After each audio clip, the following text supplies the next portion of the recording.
In the years after the Six-Day War of 1967, the Israeli government opened up areas of Judea and Samaria, the historic heartland of ancient Israel, for Jewish settlement. One of the many townships established was Shiloh behind me. Shiloh was an important Jewish religious center in biblical times. In fact, it was the first capital of Israel, and the Ark of the Covenant rested right here for more than 3 centuries. These townships, some of which have a population of tens of thousands of people, like Ma'aleh Adumim and Har Hamar, on the outskirts of Jerusalem, are often referred to as settlements. The legitimacy of these so-called settlements has become a political hot potato. The question is, are they legal or not? According to the mandate itself, the terms of the mandate, I believe it's Article 6, says that the mandatory authority was required, not permitted, but required to encourage close settlement of Jews on the land. That's the right of Jews to live in this land is at least as good as that of any other population resident there, including the Palestinian Arabs. Not only that international law doesn't forbid Jews from living there, it may in fact even require it. Media coverage of the Middle East and even United Nations resolutions use terminology such as occupied Palestinian territory and the illegal occupation.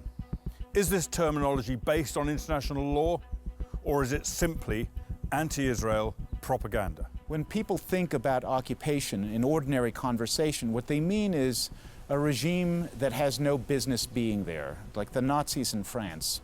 The term Palestinian territories, and it's become lingua franca. Everybody uses it without thinking that it has absolutely no legal basis whatsoever. There is actually no international treaty that talks about something called settlements. That's simply not an international law concept. That's a popular language concept. Now, when Jordan occupied and annexed the West Bank in 1948-49, it ethnically cleansed the Gush Etzion bloc of the Jews. Those who were there were slaughtered when the Jordanians took control. So after 1967, when Israel took back control of the West Bank, the Jewish descendants of those families moved back to Gush Etzion, where they live today, and that community has grown. Occupation is a term about the law of war. It's a situation that arises in war. So if this legal situation came to be because of the war between Jordan and Israel, it would then end as a result of the peace treaty between Jordan and Israel. And here's a fundamental point. In no context around the world can you find a situation where anyone believes the laws of war or the laws of occupation, the Geneva Conventions, apply after a peace treaty has been signed. Peace treaty ends everything, because Geneva Convention and occupation, that's about war. Peace treaty, war's over. There is no occupation. Now, I think it's obscene to claim or even to suggest that there's a program of genocide being carried out by Israel. I think it's offensive. I think it's bigoted. There's never been any legal commitment, legal document, treaty, agreement, contract, or formal binding resolution that's determined that the territories belong to the Palestinians, or that they're under Palestinian sovereignty, or that they're Palestinian. Perhaps the thorniest issue in the Israeli-Arab conflict is the territory behind me, the old city of Jerusalem with its Temple Mount. In Islam, it is the third holiest site after Mecca and Medina, although it is never mentioned in the Quran. In Judaism, it is the holiest site of all.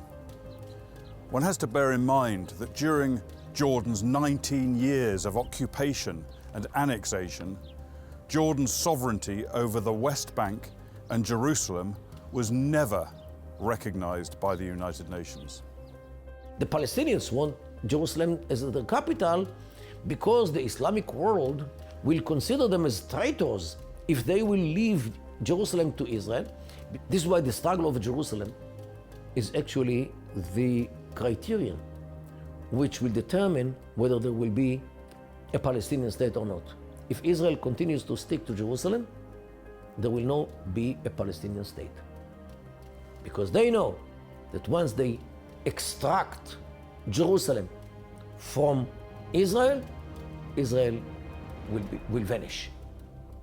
And they know it very well. What they mean by East Jerusalem is in fact the old city of Jerusalem. Let's bear in mind, for example, that after 1870, Jerusalem was a majority Jewish city, not an Arab one. You have to remember that until the middle of the 19th century, Jerusalem was the old city. I want to underline the fact that you have to take into consideration what happened in San Remo and what was reflected in the treaty known as the Mandate for Palestine. And you have to keep in mind that the Charter of the United Nations specifies that when it was put together, when the UN was established, nothing was to take away from the rights of people previously granted. Included in that statement are the rights granted to the Jewish people at the Villa de Vachon.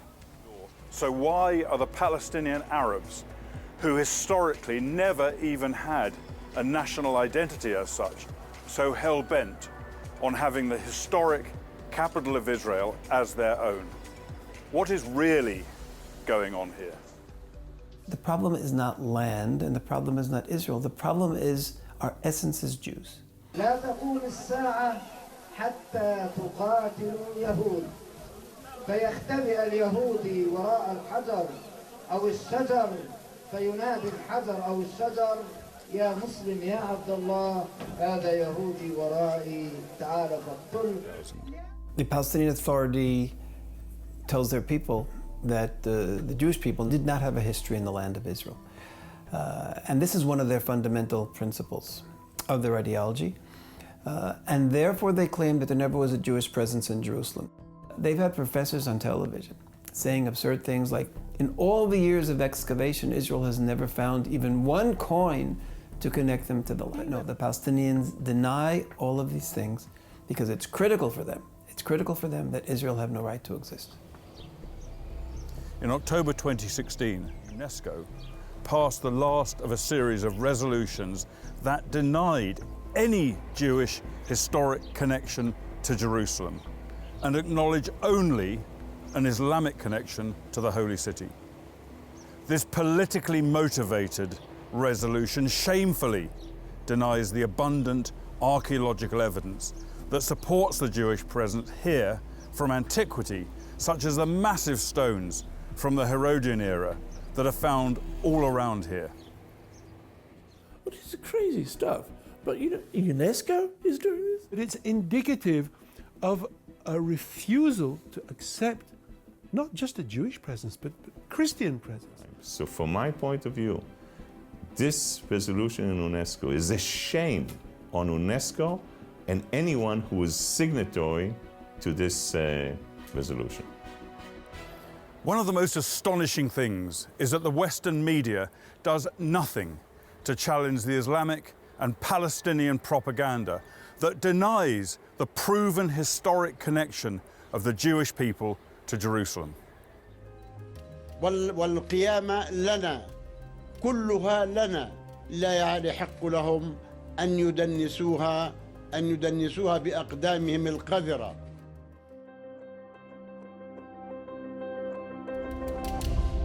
Since 2011, the Palestinian Authority has embarked on a campaign with the United Nations to gain recognition for a state of Palestine in the so-called West Bank, with Jerusalem as its capital. The intention? To bypass any negotiations with Israel and thus avoid making any compromises without which peace cannot be obtained. Several of the national parliaments within the European Union, as well as the European Parliament itself, have recognized de facto Palestinian statehood. A number of UN agencies, including UNESCO, have admitted Palestine into membership, thus giving the Palestinian Authority de facto recognition as a state. As understanding that the more they say no in direct negotiations with Israel, the more they get yes from the international community. by going to the UN, claiming statehood based on the 49 lines, I believe is conflicting fundamentally with the Oslo Accords. On the 23rd of December 2016, the United States withdrew its veto of Security Council Resolution 2334. Referring to the so-called 1967 borders, the resolution condemned Israel's occupation of the so-called Palestinian territories as a flagrant violation of international law. What is forgotten is that the Green Line was simply an armistice line. This is the line chosen between Israel and the Jewish people and the Jordanians when they stopped fighting in 1948-1949. That line, it is specified in the treaty, in the armistice agreement between Israel and Jordan, was never intended to be for anyone the source of rights and obligations. There's nothing sacred about it from an international law point of view. And those who seem to have forgotten these fundamental principles of international law, I believe, do so deliberately. It's good to remember that the United Nations is not a legal body. It is a political body. The UN does not have the authority to make law. The UN does not have the authority to demand any sovereign country to do anything legally. It is recommendatory with the caveat about Chapter 7 of the UN Charter. And the suggestion that the presence of Jews in Judea and Samaria is in some way illegitimate or unlawful is, I would suggest, a morally repugnant stance to take. It bears great similarity to the position that the area needs to be cleansed of its Jews. And that, of course, bears a worrying resemblance to the Nazi policy of areas becoming free of Jews or cleansed of Jews, Judenrein. To claim that Israel has a legal obligation to make sure that there are 0 Jews living in the heartland of ancient Israel is simply without basis in international law and grossly immoral. Resolution 2334 conflicts with the Oslo Agreement to the extent that it tries to circumvent the requisite for bilateral negotiations. It is an attempt to have the United Nations make decisions that in fact are reserved to the 2 parties to the conflict. I believe that Resolution 2334 would be in breach of Article 80 of the UN Charter if it were enforceable. But it's not enforceable because neither the General Assembly nor the Security Council has the power to make that enforceable. Important. I think the public perception is more problematic than the legality of the resolution. I knew it was illegal because it goes against the resolution that passed in San Remo. It goes against the UN Charter. And I told my colleagues in the room that we will overcome this shameful resolution. We will continue to build in Jerusalem. We will continue to bring Jews to live in the land of Israel. Doubt in my mind that the Jewish people, from the perspective of international law, are in Jerusalem as of right. They are not there as trespassers. They're not there as occupiers, if you want to use that in a negative sense. They're not there wrongfully. They're not there illegally. If you study their history, there's a solid basis for their claims in respect to Jerusalem. If you study their religious beliefs, their religious texts, there's a very solid basis for their claim. And if you study the law of nations, as I have, international law, their claim to Jerusalem is very solid. Again, my conclusion is that they are there as of right. And I will establish my covenant between me and you and your descendants after you throughout their generations for an everlasting covenant. And I will give to you and to your descendants after you all the land of Canaan for an everlasting possession, and I will be their God. This is a deed to our land.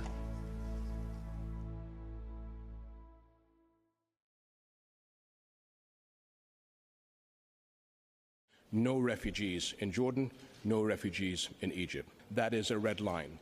This is a situation of humanitarian dimension that has to be dealt inside of Gaza and the West Bank, and not to try and push the Palestinian challenge and their future onto other people's shoulders. هي أراضينا المحتلة أراضي 48 اللي احتلتها إسرائيل بال 48 هي أراضي فلسطينية رح تضلها فلسطينية، وإن شاء الله رح ترجع لنا بيوم وتبطل تحت سيطرة الاحتلال.